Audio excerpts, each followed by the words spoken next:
Assalamualaikum warahmatullahi wabarakatuh. Selamat pagi. Perkenalkan, saya Ibu Ani Juraida. Pada pertemuan ke-1 untuk mata kuliah analisis statistika ini akan dibahas tentang statistik deskriptif yang meliputi membuat tabel, membuat grafik, menentukan ukuran pemusatan dan penyebaran, serta membuat diagram kotak garis. Bagaimana hubungan dari deskriptif ini ke inferensia?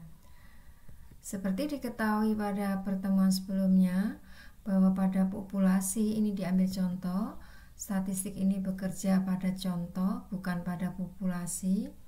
Dari contoh ini bisa ditentukan statistik deskriptif contohnya. Nah, statistik deskriptif ini nanti digunakan untuk menduga parameter populasi. Hanya di dalam proses pendugaan parameternya ini nanti akan ada model peluangnya. Penyajian data ini merupakan teknik penyajian dan peringkasan data sehingga menjadi informasi yang mudah difahami. Teknik penyajian ini bisa menggunakan grafik atau tabel. Pada grafik tentunya ini nanti juga, dan tabel ini juga nanti tergantung jenis datanya, apakah datanya kuantitatif atau kualitatif.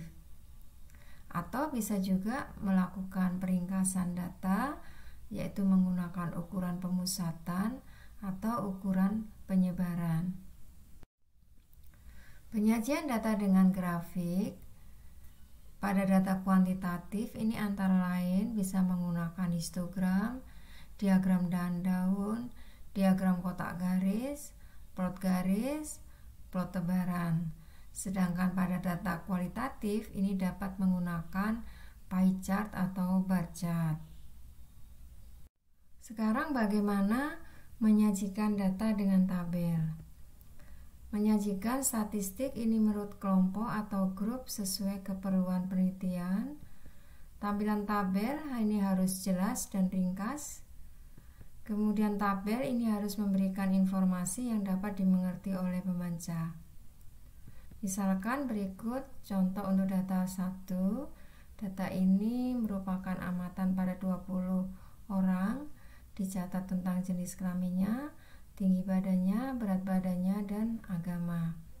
Pada data ini ada data yang kualitatif dan ada data yang kuantitatif. Yang kualitatif adalah jenis kelamin dan agama, sedangkan pada yang kuantitatif adalah tinggi dan berat badan.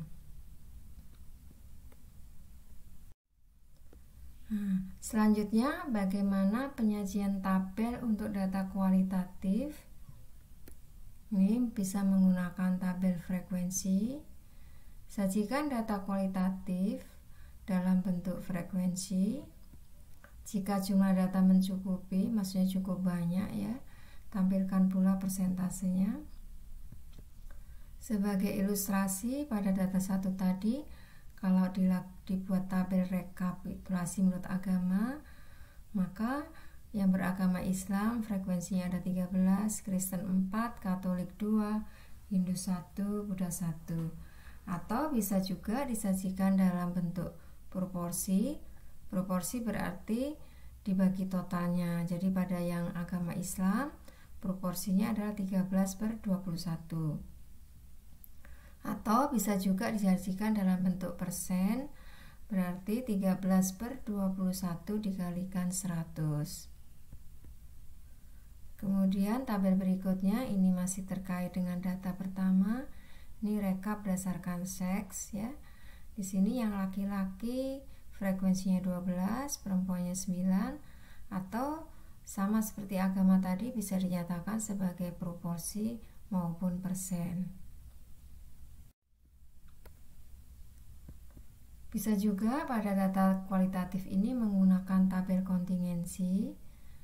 Jadi tabel kontingensi ini digunakan untuk melihat sebaran dari 2 data kategorik atau lebih. Bisa dalam bentuk persen baris, persen kolom, persen total sesuai dengan kebutuhan. Berikut ini adalah rekap berdasarkan agama dan jenis kelamin pada data pertama tadi, sehingga tabel kontingensi ini membacanya adalah pada jenis kelamin laki-laki yang beragama Buddha ada 1 orang, ya, dan seterusnya. Bisa juga ini disajikan dalam bentuk persentase maupun proporsi. Selanjutnya penyajian tabel data kuantitatif ini menggunakan tabel distribusi atau sebaran frekuensi kelompok. Tabel ini digunakan hanya untuk data kuantitatif. Isi tabel terdiri atas selang kelas, frekuensi masing-masing kelas, atau bisa juga frekuensi relatif atau proporsi, bisa juga untuk persentase, ya. Caranya yang pertama di sini tentukan jumlah kelas dulu. Ini menggunakan aturan Sarkis, ya, yaitu baiknya kelas itu K sama dengan 3,3 log dari N. N ini adalah baiknya data ditambah 1. Kemudian yang kedua menentukan lebar kelas, yaitu sama dengan nilai maksimum dikurangi nilai minimum dibagi K.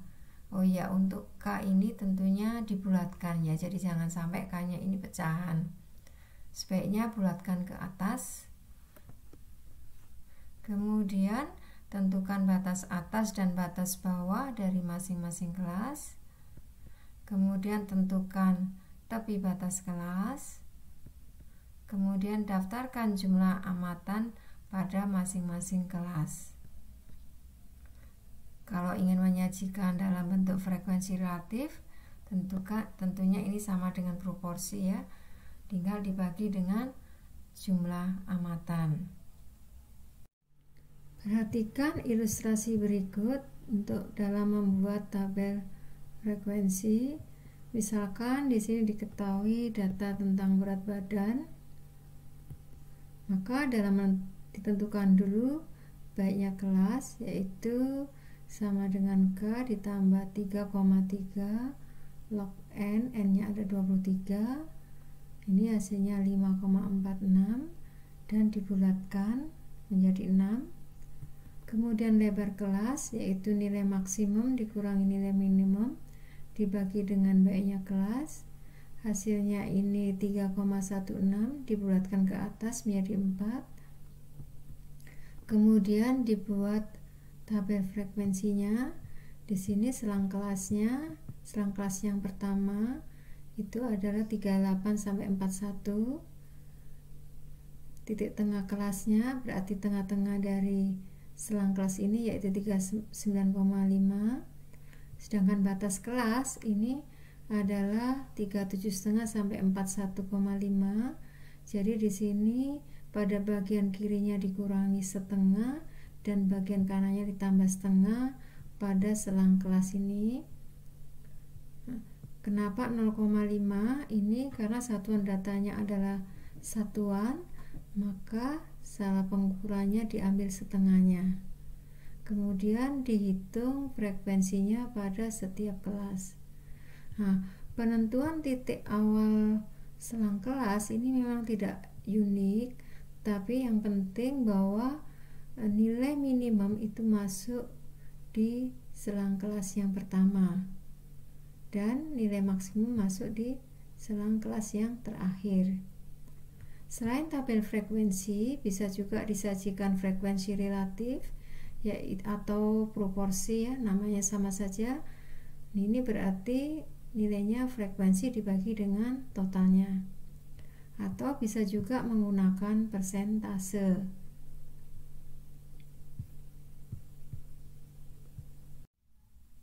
Masih terkait dengan penyajian tabel data kuantitatif, karena ini data kuantitatif, ini bisa menggunakan tabel ringkasan statistik. Ringkasan statistik yang digunakan antara lain baiknya data, rataan, median, simpangan baku, minimum, dan maksimum.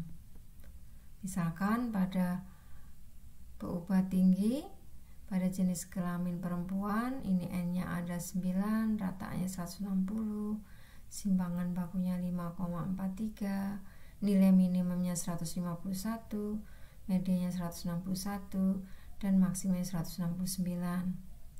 Jadi dan laki-laki juga bisa dilihat ya di tabel. Nah, dari sini kita bisa melihat ternyata kalau simpangan baku ini berhubungan dengan keragaman, ternyata keragaman untuk tinggi badannya baik pada laki-laki maupun perempuan ini hampir sama. Sedangkan tinggi badannya laki-laki lebih tinggi ya daripada perempuan. Demikian juga untuk berat badan, kalau dilihat rataannya laki-laki ini berat badannya lebih besar daripada perempuan. Selanjutnya penyajian data dengan grafik. Grafik ini mengungkapkan banyak informasi dibandingkan dengan 1000 kata-kata. Grafik yang disajikan ini harus dapat dimengerti oleh pembaca. Jika pembaca mempertanyakan apa maksudnya, maka grafik yang disajikan ini tentunya belum baik. Gunakan nalar dalam membuat grafik, maksudnya sesuai dengan kebutuhan penelitian.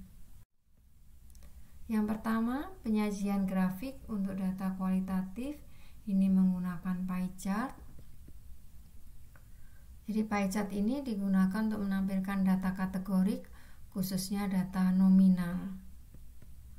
Menunjukkan persentase sebaran data dalam grup, sehingga di sini satu pie atau satu lingkaran itu totalnya 100%.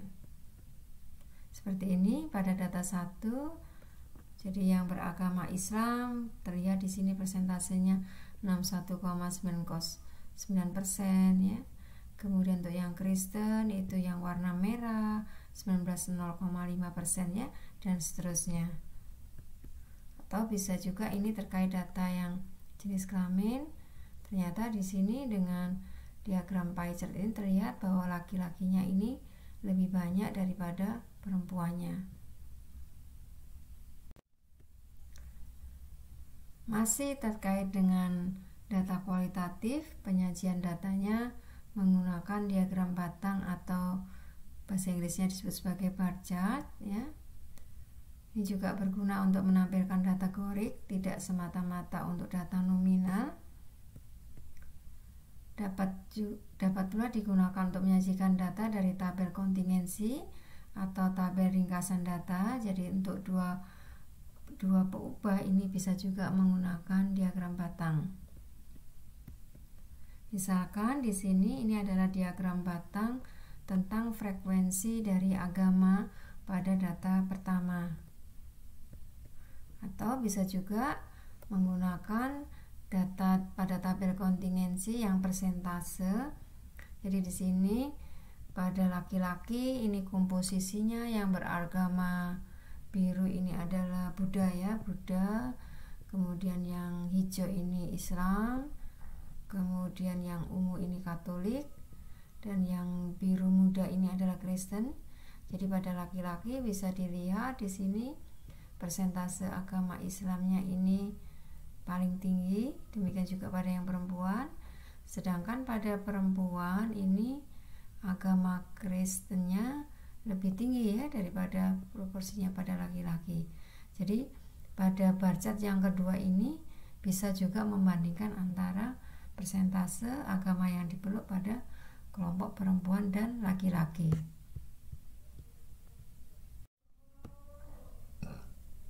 Selanjutnya penyajian grafik untuk data kuantitatif menggunakan histogram.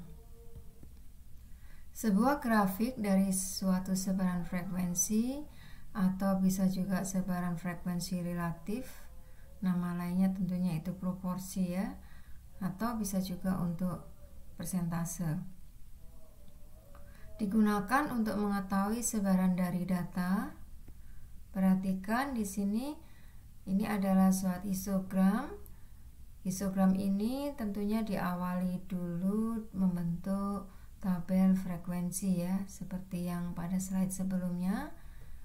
dari tabel frekuensi atau frekuensi relatif atau persentase, ini baru bisa dibuat histogramnya. Nah, perhatikan pada histogram ini bisa terlihat pusatnya. Jadi pusat itu letak di mana titik keseimbangan ya pada histogram itu. Kemudian lihat juga penyebarannya atau yang dikenal dengan keragaman. Jadi keragaman itu menunjukkan dia seberapa jauh memencarnya nilai-nilai dari pusatnya.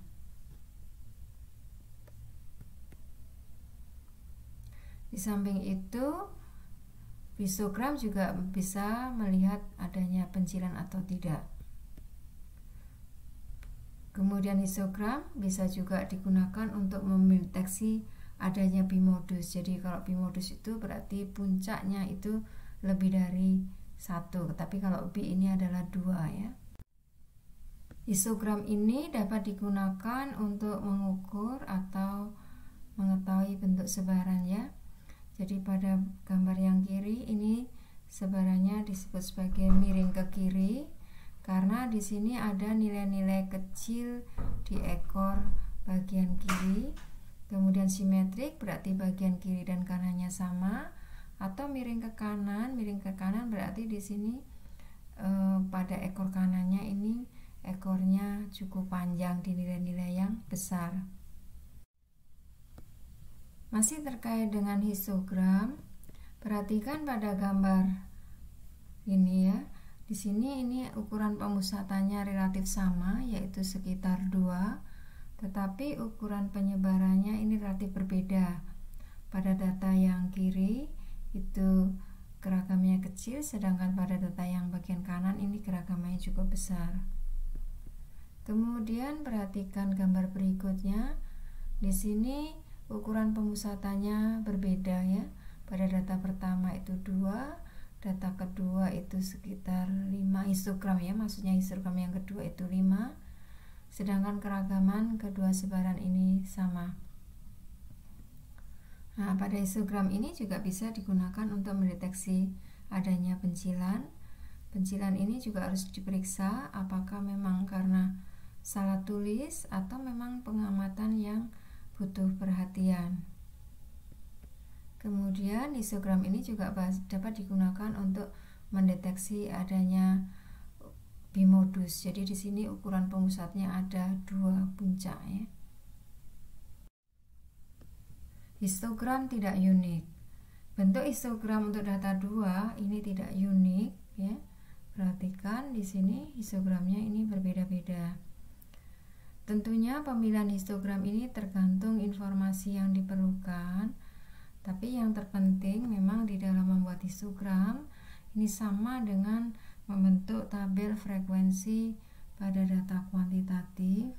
Tidak boleh ada kelas yang kosong. Data harus terlihat sebarannya, tidak boleh terlalu menyebar dan tidak boleh terlalu mengumpul.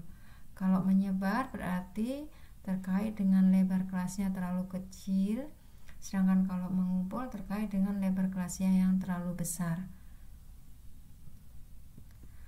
Kalau seandainya diambil histogram yang berikut, ini bisa dapatkan informasi bahwa sebagian besar ini mempunyai berat kurang dari 50 kg, sedangkan frekuensi paling banyak berada pada bobot 44 kg.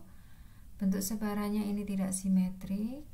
Terdapat 2 kelompok berat badan, yaitu kurang dari 50 kg dan lebih dari 50 kg. Apakah ini ada kecenderungan bimodus? Ini tentunya harus hati-hati, perlu pemeriksaan dan tentunya perlu ukuran data yang lebih besar karena data pada histogram ini hanya melibatkan 23 amatan. Frekuensi relatif histogram ini bisa juga digunakan untuk pemulusan. Misalkan ada histogramnya dari suatu data bentuknya seperti ini, kira-kira kurva pemulusannya itu yang warna biru, dan ini adalah kira-kira sebaran dari data pada histogram tersebut. Atau bisa juga bentuknya seperti ini. Ini terlihat datanya miring ke kanan. Penyajian grafik data kuantitatif lainnya ini bisa menggunakan diagram dahan daun.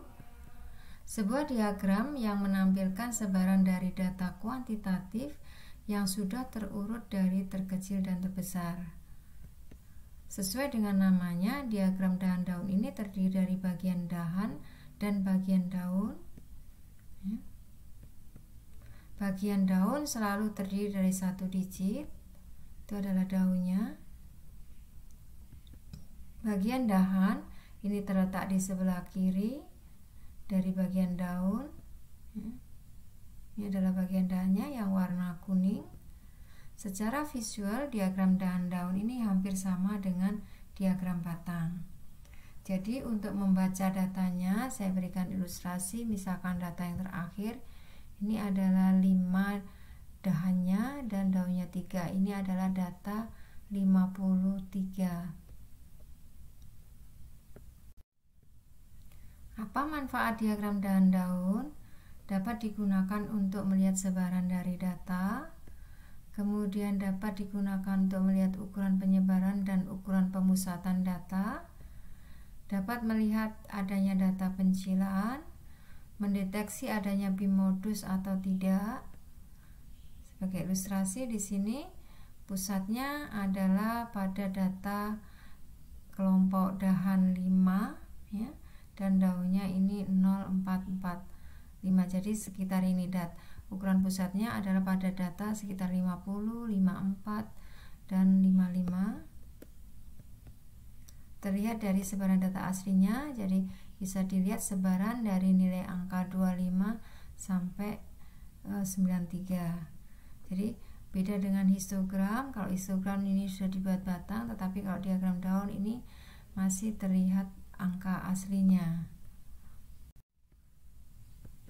Sebagai ilustrasi, di sini misalkan datanya pada contoh 1.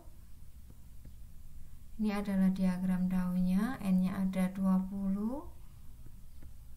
Ini menunjukkan satuan unitnya dari daun. Jadi di sini satuannya adalah 1 unit biasa ya, bukan desimal. Kemudian bagian dahan ya, ini berarti bacanya adalah 20, 30, 40, 50 dan seterusnya. Sedangkan bagian daun ini adalah satuan 5 ya, 579 dan sebagainya ya. Kemudian bagian kiri dari diagram dahan daun ini menyajikan frekuensi kumulatif dari jumlah daun pada masing-masing dahan dan dihitungnya dari bagian atas dan bagian bawah sampai bertemunya posisi median. Posisi median adalah di sini yang diberi kurung yaitu 4. Jadi pada posisi median ini hanya diberi tanda banyaknya amatan daun pada dahan tersebut ya. Karena ini N20 kan posisi tengah-tengahnya sekitar 10. Jadi makanya menghitungnya dari atas, ini daunnya ada 1, kemudian masuk ke dahan kedua ini 1, 2, 3, 4 ya, kumulatif ya. Kemudian ditambah lagi 3 menjadi 7. Kalau ditambah lagi sudah 11, itu adalah posisi median, maka berhenti. Demikian juga kalau dihitung dari bawah, frekuensi kumulatifnya 1, 3, 5, 9, dan kalau tambah 4 ini sudah lebih dari titik tengahnya ya. Sekarang bagaimana cara membuat dahan daun?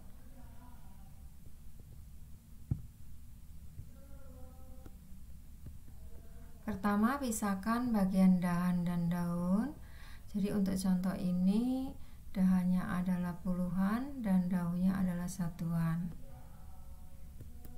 Kemudian urutkan dahan ini dari terkecil sampai terbesar. Selanjutnya plot daun sesuai dengan dahan yang tersedia. Jadi datanya dimasukkan ya di sini daun-daunnya.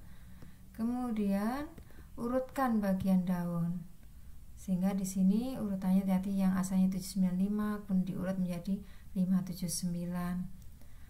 Jadi pada diagram daun-daun ini kita mempunyai data yang sudah terurut dari terkecil sampai terbesar.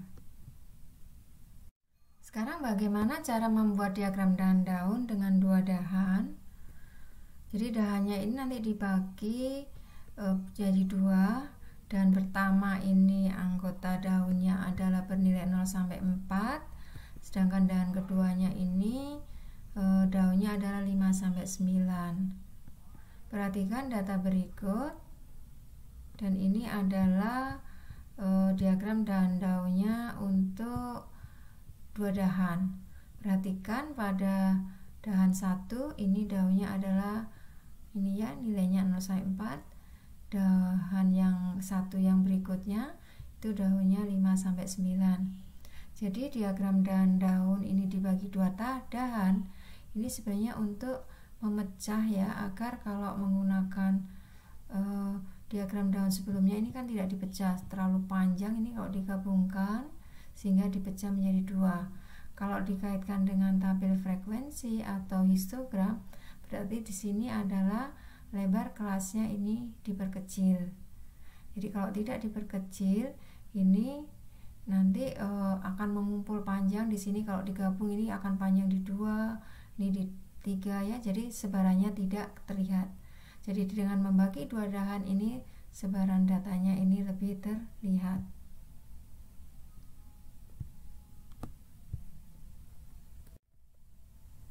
Sekarang bagaimana membuat daun dengan 5 dahan? Jadi ini juga sama. Kalau dahannya terlalu panjang, isi daunnya terlalu banyak daunnya, itu harus dipecah lagi. Bisa juga dipecahnya menjadi 5. Nah, 5 ini terdiri bintang, biasanya notasi untuk daun 0 dan 1, T ini untuk 2 dan 3, F ini 4 dan 5, S ini untuk 6 dan 7, dan titik ini untuk 8 dan 9. Perhatikan data berikut, misalkan dimiliki data seperti ini. Ini adalah diagram daunnya. Ini dipisah menjadi dahannya ini menjadi 5 bagian ya.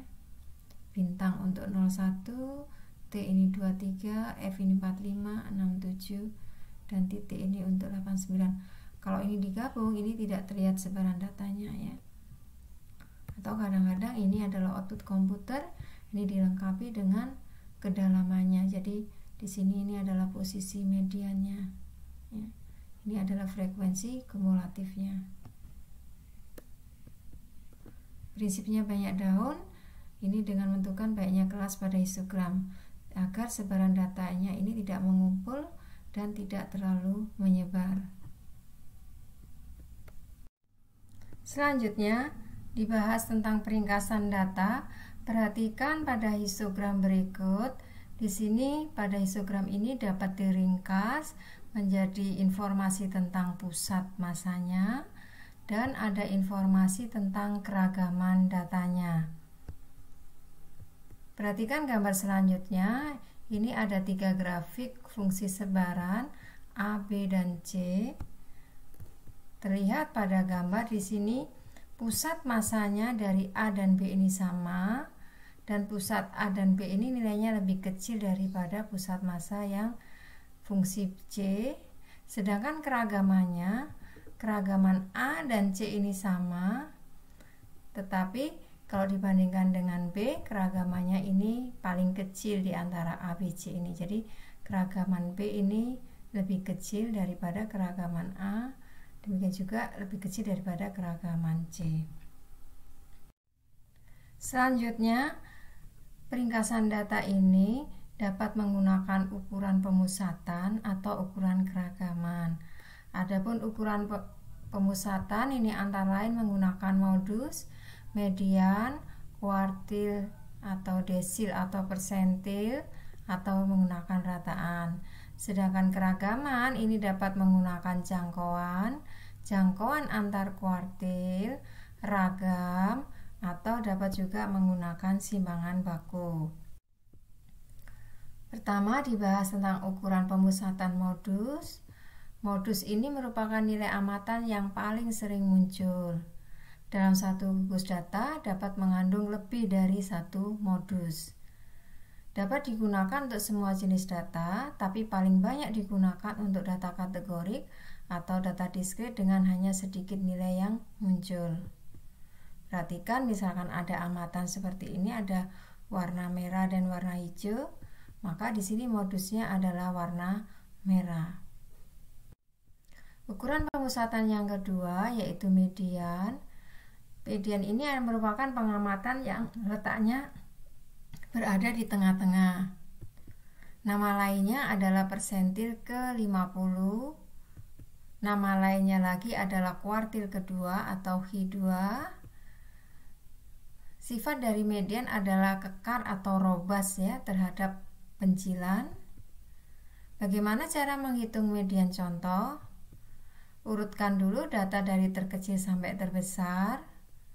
Kemudian jika jumlah datanya ganjil, maka nilai median merupakan nilai tengahnya. Misalkan perhatikan data pertama ini, angkanya adalah 28341. Datanya diurutkan dulu, maka mediannya adalah data pada urutan yang ketiga dan nilainya juga 3.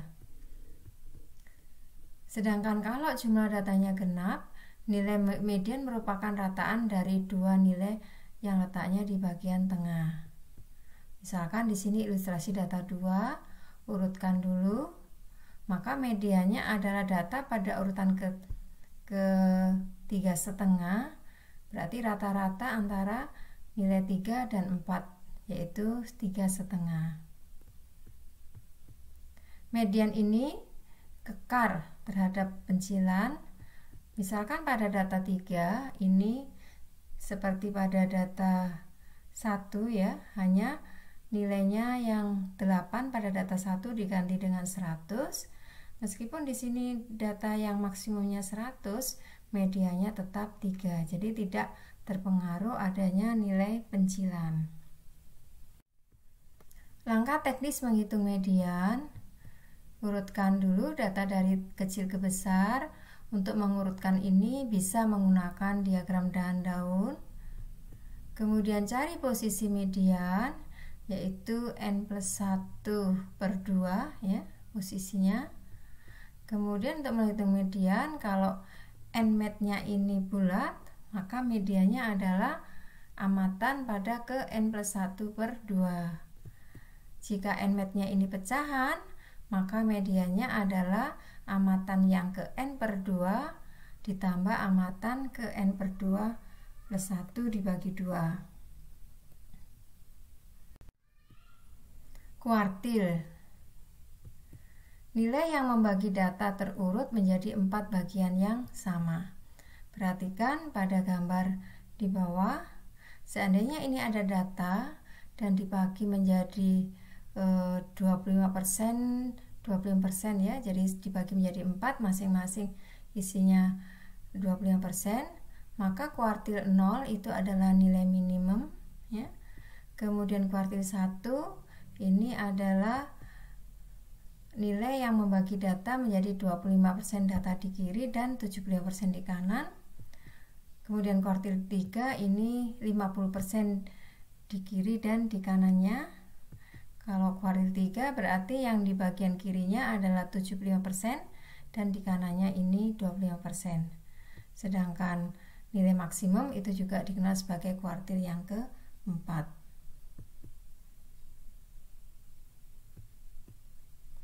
Nilai kuartil 1, kuartil 2, dan kuartil 3 ini kekar terhadap pencilan. Langkah teknis memperoleh kuartil. Pertama, bisa menggunakan metode belah 2. Caranya sama, ini diurutkan dulu seperti menghitung median ya, maksudnya ya, datanya diurutkan dulu dari kecil ke besar, kemudian cari posisi kuartil. Pada kuartil kedua ini adalah n+1/2, ini adalah posisi median. Kemudian n dari kuartil 1 itu sama dengan n dari kuartil kedua ditambah 1 dibagi 2. Dan ini juga sama dengan N untuk kuartil ketiga. N kuartil 2 bintang itu adalah posisi kuartil 2 terpangkas. Maksudnya ini pecahannya dibuang. Jadi bukan angka dari langsung yang nomor A NQ2, tapi NQ2 bintang itu diambil nilai bulatnya saja. Kemudian nilai kuartil 2 ditentukan sama seperti mencari nilai median. Kuartil 1 dan 3 prinsipnya sama seperti median, tapi kuartil 1 dihitung dari kiri, sedangkan kuartil 3 ini dihitung dari kanan. Perhatikan data terurut di sini, data 1 tadi ya, 1, 2, 3, 4, 8. Maka posisi Q2 adalah 5 plus 1 dibagi 2, yaitu posisi yang ketiga. Kemudian posisi Q1 dan posisi Q2 itu sama dengan 3 plus 1 dibagi 2, itu hasilnya sama dengan 2. Maka posisi kuartil 1 adalah nomor 2 dari kiri, dan posisi kuartil 3 adalah nomor 2 dari bagian kanan.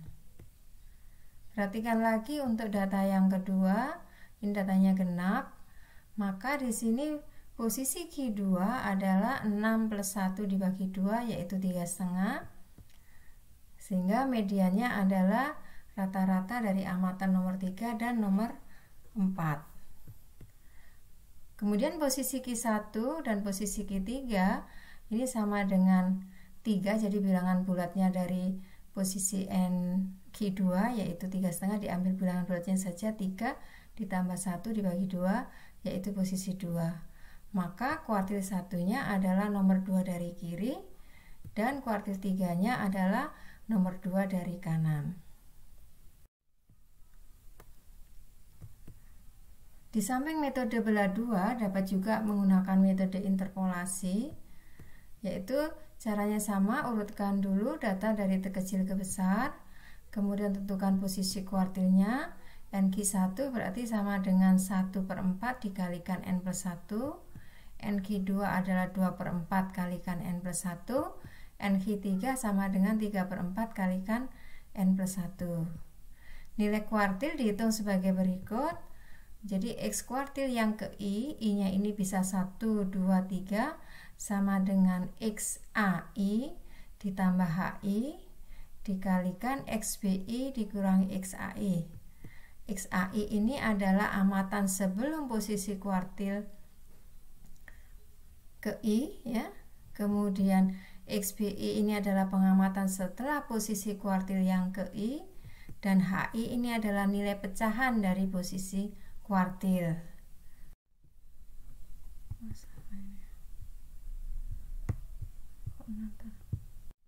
Berikut ilustrasi lain untuk metode interpolasi. Perhatikan pada data kedua, di sini datanya ada sebanyak 6 ya. Maka di sini posisi kuartil kedua adalah amatan yang ke-6 plus 1 dibagi 2, yaitu pengamatan 3,5. Maka di sini nilainya adalah rata-rata dari 3 ditambah 4, yaitu nilainya setengah. Kemudian posisi kuartil 1 1/4 dari ini 6 plus 1 1,75 ya. Maka nilai kuartil 1-nya adalah posisinya sekitar di sini, amatan sebelum kuartilnya 1, kemudian selisih desimalnya ini adalah 0,75 ya, dengan selisih dengan amatan sebelumnya, kemudian dikalikan lebar intervalnya 2 dikurangi 1, ini nilainya 1,75. Sedangkan untuk posisi kuartil 3 ini adalah 3/4 dikalikan 6 plus 1 sama dengan 5,25. Maka di sini kuartilnya adalah nilai sebelumnya 8 ditambah ini 0,25 dikalikan selisih dari amatan sebelumnya dengan sesudahnya ya. Karena sama 8 ini nilainya 0, maka nilai kuartil ketiganya adalah 8. Statistik 5 serangkai itu berisi informasi tentang median, kuartil 1, kuartil 3, dan nilai minimum, nilai maksimum. Kalau sebarannya simetrik, maka nilai Q2 ini akan sama dengan rata-rata dari Q1 dan Q3 dan akan sama dengan rata-rata Q0 dengan Q4. Misalkan di sini sebagai ilustrasi, pada data 1 ini adalah mediannya 3, kuartil 1-nya 1,5, kuartil 3-nya ini 6 ya. Nilai maksimumnya 1, nilai minimumnya 1, nilai maksimumnya 8. Nah, kalau di rata-rata ini sekitar, ini kan 7,5 ya, sekitar rata-rata 3,75, sedangkan rata-rata ini 9, berarti per 2 sekitar 4,5. Perbedaan ini median dengan rataan kuartil 1, kuartil 3 dan rataan nilai minimum maksimum ini tidak terlalu jauh. Kemudian data kedua, ini adalah mediannya, kuartil 1-nya, kuartil 3-nya, kuartil 0-nya atau nilai minimum, dan ini nilai maksimum. Data ini juga kalau dirata-ratakan antara Q1, Q4 dengan demikian juga Q0, Q4, nilai rataannya ini tidak jauh berbeda dengan mediannya. Selanjutnya ukuran pemusatan min atau rataan. Ini saya rasa banyak yang sudah kenal, merupakan pusat massa atau sentroid ya. Jika menggambarkan populasi dituliskan sebagai mu. Jika menggambarkan contoh ini dinyatakan sebagai X bar. Digunakan ini hanya untuk data yang masuk kuantitatif ya. Jadi yang masuk skala pengukuran, interval, dan rasio. Tidak bisa digunakan untuk tipe data kategorik dan diskrit, tidak bisa ya. Sangat tidak resisten terhadap pencilan. Jadi perhatikan, kalau median itu sangat kekar, tetapi kalau rataan ini tidak kekar terhadap pencilan. Formulanya, kalau misalkan ini ada X1 sampai Xn, ini adalah amatan dari suatu populasi, maka rataannya mu sama dengan 1/n, n besar ya, dikalikan jumlah dari xi-nya. Sedangkan kalau untuk contoh, maka X bar-nya adalah 1/n dari sigma xi-nya. Sebagai ilustrasi, misalkan di sini ada data 1, data yang digunakan tadi untuk ilustrasi pada median. Mediannya adalah 3, sedangkan rataannya adalah 3,6. Pada data 2 di sini ini ada nilai yang pencilan ya, 100. Kalau di sini tidak ada pencilan. Nah, perhatikan mediannya 3, tetapi rataannya langsung bergeser ke nilai yang besar. Jadi adanya amatan pencilan itu pusat massanya akan tertarik ke nilai yang besar. Kalau pencilannya ada di nilai kecil, pusat massanya juga akan tertarik ke nilai yang kecil.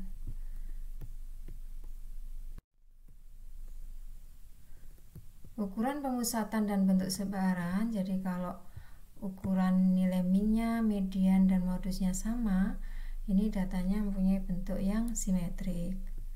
Sedangkan kalau datanya miring ke kanan, ini urutannya di sini adalah modus ya, modus itu pada puncak tertingginya, kemudian median dan rataan. Sedangkan pada data yang miring ke kiri ini kayak pencerminan ya. Jadi di sini rataan, ini rataannya, kemudian posisi berikutnya median, dan yang paling ujung di sini adalah modus. Selanjutnya dibahas tentang ukuran penyebaran. Yang pertama tentang range atau jangkauan, merupakan selisih dari nilai terbesar dikurangi nilai terkecil. Hanya memperhitungkan nilai terkecil dan terbesar, sedangkan sebaran nilai antara dua nilai tersebut tidak diperhitungkan. Karena ini hanya menggunakan nilai maksimum dan minimum, sehingga jangkauan ini tidak resisten atau tidak kekar terhadap adanya nilai ekstrim. Perhatikan ilustrasi data pertama. Di sini range-nya adalah 7, 8 dikurangi 1 ya. Sedangkan pada data 2 yang mengandung nilai pencilan 100, range-nya di sini langsung berubah 99. Jadi adanya satu amatan pencilan ini sudah merubah nilai jangkauan. Ukuran penyebaran berikutnya adalah menggunakan jangkauan antar kuartil. Nilai ini merupakan selisih antara kuartil 3 dengan kuartil 1. Memperhitungkan sebaran antara nilai minimum dan nilai maksimum. Dan di sini yang penting lagi adalah kekar terhadap adanya nilai yang ekstrim. Misalkan di sini adalah statistik 5 serangkai pada data yang pertama menggunakan metode belah 2. Di sini jangkauan antar kuartilnya adalah kuartil ketiga dikurangi kuartil 2, nilainya sebesar 2. Sedangkan untuk data 2 di sini ini juga jangkauan antar kuartilnya nilainya 2. Jadi meskipun ada nilai ekstrim sini 100, ini tidak terpengaruh.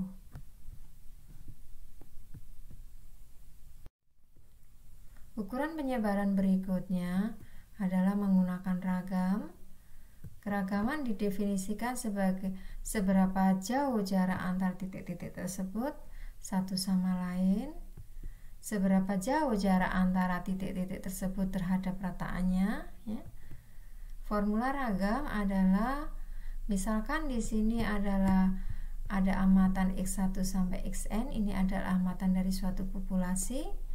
Maka ragamnya didefinisikan sebagai sigma kuadrat 1/n dikalikan sigma xi dikurangi mu pangkat 2. Mu adalah rataannya ya.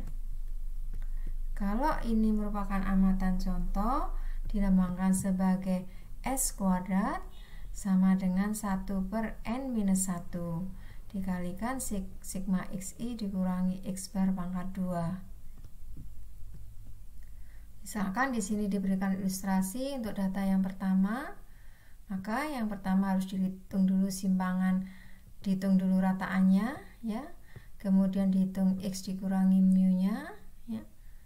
Kemudian dikuadratkan, dan kalau dijumlahkan ini merupakan nilai jumlahkan dan dibagi dengan n atau n-1, tergantung apakah datanya berasal dari populasi atau dari contoh. Maka di sini ragamnya adalah 5,84. Kalau data ini dianggap sebagai data contoh, ternyata ragamnya karena pembaginya tentunya lebih kecil, maka nilai ragam contohnya ini pasti lebih besar ya, yaitu 7,3 dibanding ragam dari populasi. Ukuran penyebaran berikutnya yaitu simpangan baku. Simpangan baku adalah akar pangkat 2 dari ragam. Sigma ini notasinya, ini untuk populasi, sedangkan S ini notasi simpangan baku untuk contoh. Misalkan di sini ilustrasi pada data pertama, sigmanya adalah akar 5,84 dan S-nya ini akar 7,3.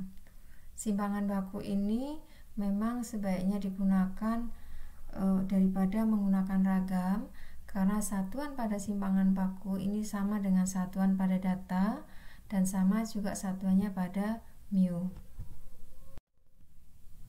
Selanjutnya diagram kotak garis ya. Apa saja sih yang diperoleh dari diagram kotak garis ya? Perhatikan ini adalah diagram kotak garis. Jadi pada diagram kotak garis ini disajikan ada kotak ini ya. Ini adalah kotak yang batasnya ini adalah kuartil 1 dan ini adalah kuartil 2 dan ini kuartil 3. Kemudian ini adalah nilai minimum ya, ini nilai maksimum.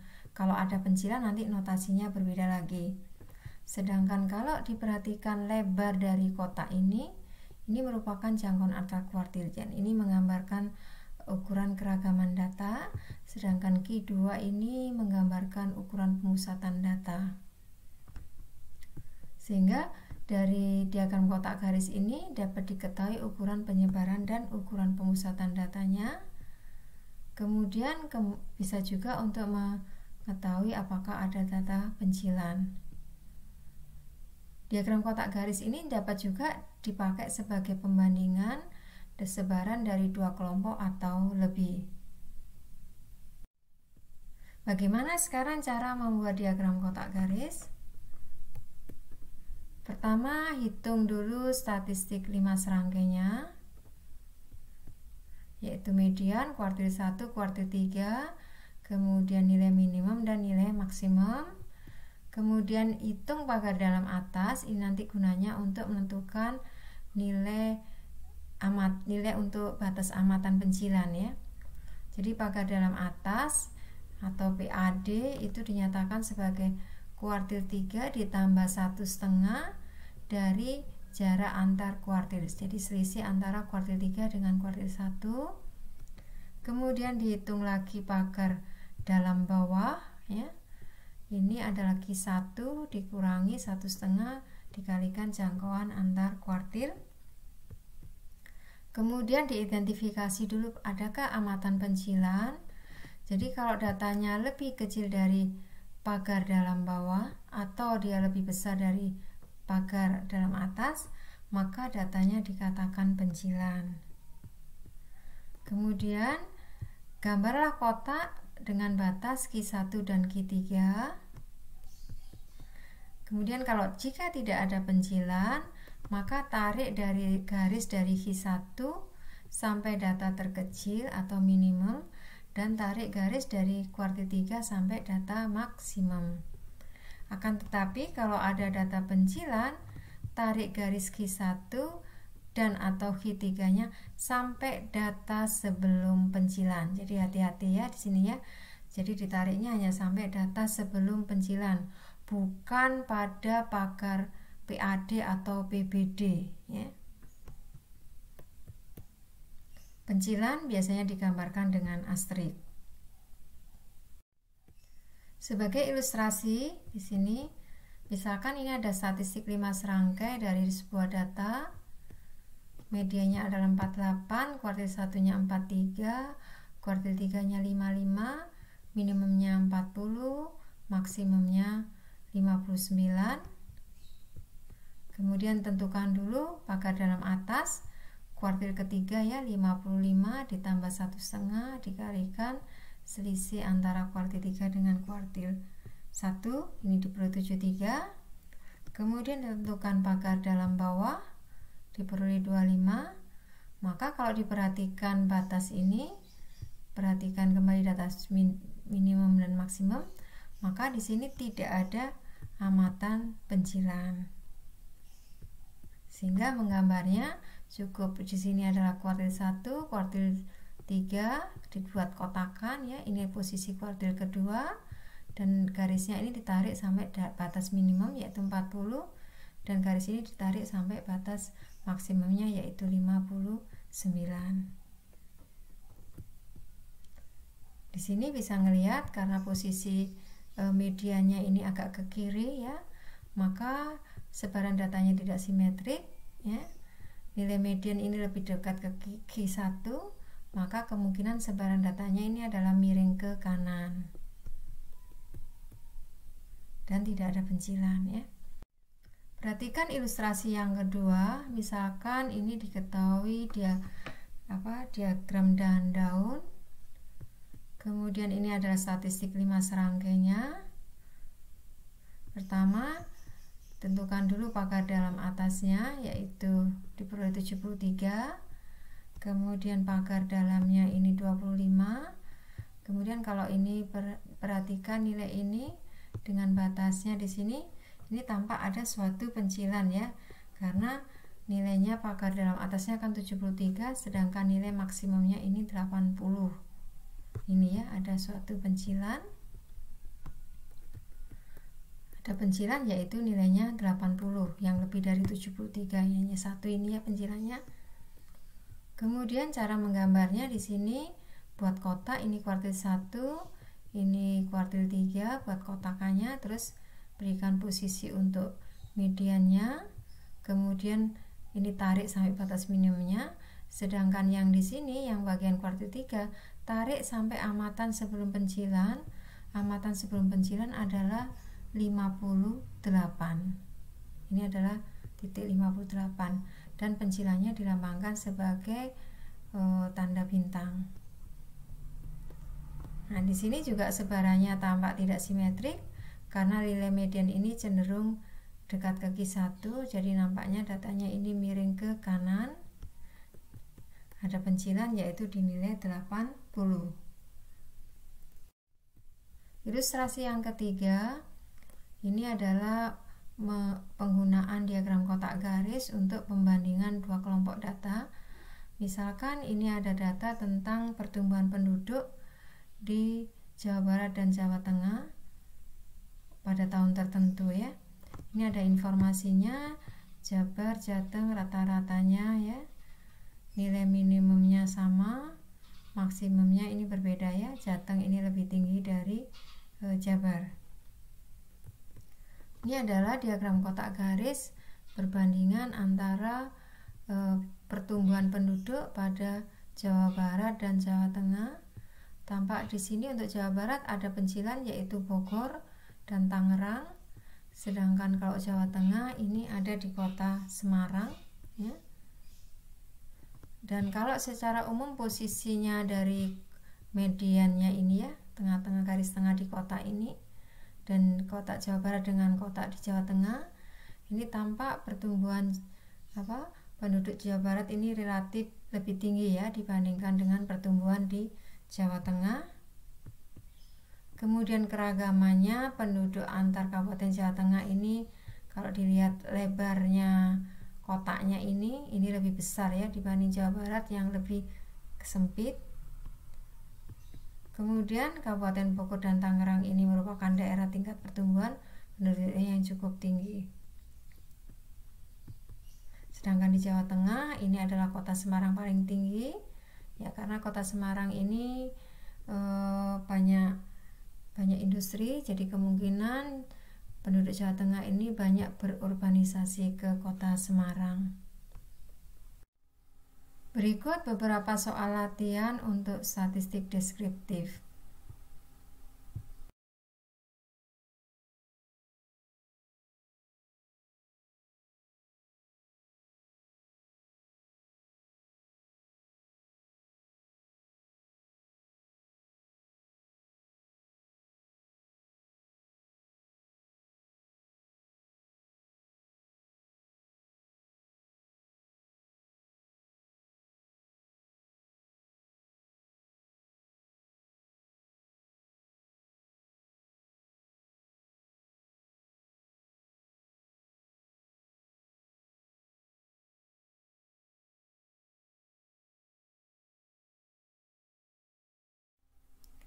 Selamat berlatih, semoga sukses. Saya akhiri dengan wassalamualaikum warahmatullahi wabarakatuh.